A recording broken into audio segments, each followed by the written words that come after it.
Por isso, as mucosas, além de apresentarem esse tecido vivo, normalmente são revestidas por uma gosma, são revestidas por uma meleca que nós chamamos de muco, que também atua como barreira física de defesa da mucosa. Ainda no meio dessas barreiras físicas de defesa, a gente vai ter o fluxo de líquidos corporais. O movimento do muco respiratório para fora elimina micro-organismos que entram no aparelho respiratório. O movimento da urina para fora elimina parasitas que estão tentando invadir o nosso corpo através da região genital. Quando alguém se corta, a saída do sangue de dentro para fora varre parasitas, cria uma barreira mecânica impedindo que parasitas consigam invadir o nosso corpo. As barreiras químicas de defesa são representadas por substâncias químicas especiais que têm a capacidade de matar parasitas. Por exemplo, o nosso suco gástrico. Ele serve especificamente para poder iniciar a digestão de proteínas. Só que, por causa da sua acidez, ele também consegue matar parasitas presentes no alimento.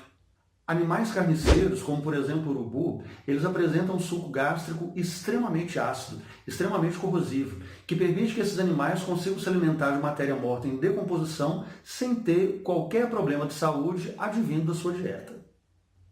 Entre essas barreiras químicas de defesa que estão envolvidas com a acidez, nós temos também o pH do suor e existe o pH vaginal, que protege a mulher contra infecções. No meio dessas barreiras químicas de defesa, existe uma substância extremamente importante chamada lisozima. A lisozima é uma proteína que quebra a parede celular de bactérias. Portanto, a lisozima ela é um bactericida natural. Ela é um agente antibiótico natural. Essa lisozima é encontrada em grande quantidade na saliva, é encontrada em grande quantidade no muco, é encontrada em grande quantidade na lágrima, é encontrada em vários líquidos biológicos. Ela é encontrada, por exemplo, no colostro, a primeira secreção láctea que é produzida pela mãe quando ela começa a amamentar o seu filho. É por isso que os momentos iniciais da amamentação são tão importantes para o bebê. Além de fornecerem nutrientes fundamentais para a sobrevivência da criança, também fornece ingredientes que dão ao bebê proteção imunológica contra doenças bacterianas. Interferons são famílias de proteína que normalmente nos dão proteção contra vírus. Interferons são, portanto, substâncias de ação antiviral. Além da lisozima e do interferon, nosso fígado, principalmente, vai produzir um conjunto de proteínas que circulam pelo sangue, são proteínas plasmáticas de origem hepática, e essas proteínas nós chamamos de sistema complemento.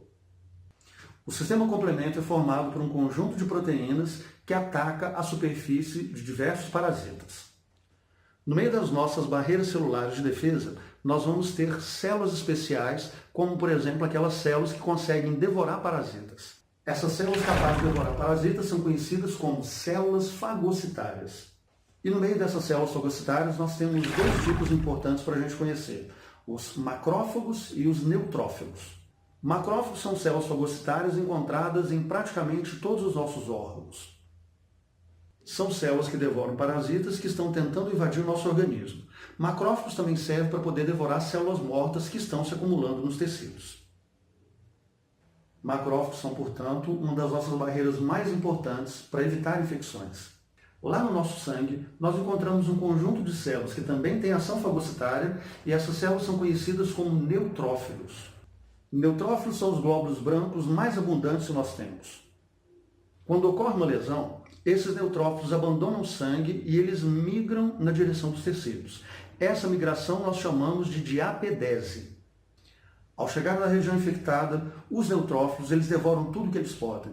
Eles devoram parasitas, eles devoram células mortas e ainda por cima liberam substâncias tóxicas que matam tudo que está dentro e em volta dele. Estranhamente, esses neutrófilos, depois de terem devorado o máximo de parasitas que conseguem, eles se suicidam. Eles são, portanto, soldados suicidas. Nesse processo de suicídio, acabam formando uma gosma amarela esverdeada que nós chamamos de pus.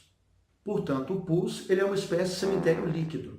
Nele nós vamos encontrar neutrófilos mortos, nós vamos encontrar células mortas e também parasitas mortos no processo de defesa do nosso corpo. Ainda dentro da nossa imunidade inata, nós precisamos conhecer as células NK, conhecidas também como células natural killers. As células natural killers, ou células exterminadoras naturais, elas servem para poder eliminar células infectadas com vírus, células contaminadas com parasitas intracelulares e ainda por cima elimina células cancerosas e células tumorais. No processo infeccioso, as células NK são extremamente importantes para controlar os estágios iniciais de uma infecção. Elas vão impedir, por exemplo, que um vírus consiga se espalhar de maneira muito rápida por um órgão infectado.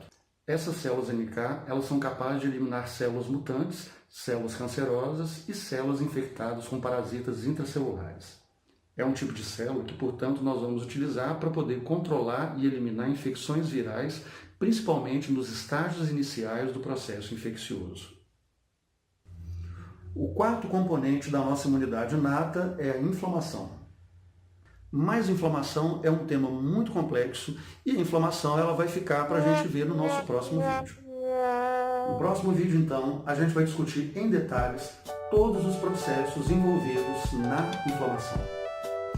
Se você ainda não fez, então, não se esqueça de dar o like nesse vídeo, não se esqueça de compartilhar esse vídeo, não se esqueça de me seguir no canal. Fazendo isso, você vai estar incentivando o meu trabalho para que eu possa fazer mais vídeos como esse, tão detalhados quanto esse, para que você possa se dar bem no Enem, no vestibular. E é isso. Tchau!